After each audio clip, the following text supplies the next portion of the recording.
હાલો તમે આટલું બધું કહો ને તો હું તમને ભાઈબંધો જોડ દીવ જવા દઉં બસ. પણ મારી અમુક શરતો હે.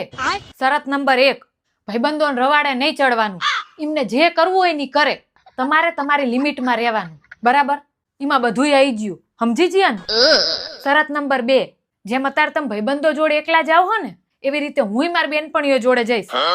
અને જો બા ના પાડે તો એમને હેન્ડલ કરવાની જવાબદારી તમારી.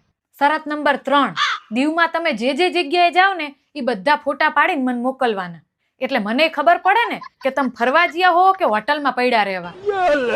શરત નંબર 4 અને ખાસ, હું તમને રાતના 12 વાગે કે 2 વાગે ગમે ત્યારે વિડીયો કોલ કરું ને તો તમારે રિસીવ કરવો પડશે. અને જો ના કર્યો અને કંઈ પણ બાનું કાઢ્યું ને તો બા સામે તમારો બધો ભાંડો ફોડ નાખીશ. બસ આટલી શરતો મંજૂર હોય ને તો તમ તાર ઉપડો દીવ. ના ના, મારે હું જાવું જ નથી.